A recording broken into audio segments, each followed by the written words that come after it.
মোকশেদপুর থানার মহারাজপুর ইউনিয়নের লোহার গ্রামে একটি চোর ধরা পড়েছে। এই চোরটি রাত 12টার সময় অটোরিকশা চুরি করতে আসেন এই লোহার গ্রামে। স্থানীয় জনগণের হাতে ধরা পড়ার পরে তাকে কিন্তু গাছের সাথে বেঁধে রাখা হয় এবং তার অনুসন্ধান চলে। ভাই আমার দুটো মাইয়া আছে মইরে আরে ভাই মাইয়া দিতে পারে আমি ঘটনা ভাই আমার মাইয়া দুটো মইরে দিছি ভাই আমার মাইয়া দুটো মইরে দিছি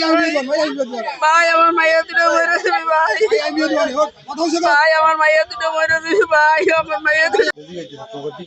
ফোন করে দেব বুঝতে না স্যার হ্যাঁ দাদা কথা মেম্বার সাথে কথা কোন মেম্বার আরিফ ভাই ভাই হিরু ভাই ওই সাথে একটু তালে তালে আইছে তালে বাড়ির ভিতরে তুই কইলি কথা শুনে পাইছি লোয়েন কইলো কি যে ভাই আমি বিড়ি খাই যে এখন অটো তাদের বাড়ির ভিতরে একটু ঘুরে দেখেন যে অটো সাইড মোড়ে কেমন কি পরে মোটরসাইকেল থেকে আমি ওই মোড়ে দিয়ে একটু ঘুরে ফিরে দেখছি ওই সাথে শয়তানের ঢুকছে নিজে বাঁধছে আমার আপনি তো আসেন ভাই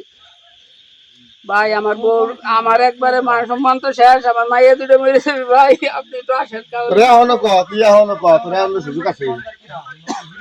তুই হলো ক ভাই আর করেন না ভাই আমি মরে যাবো ভাই আমার মাইয়া দুটো মেরে যাও আপনি তো আসেন হলো ক তুই তো সুযোগ আছে হলো ক ভাই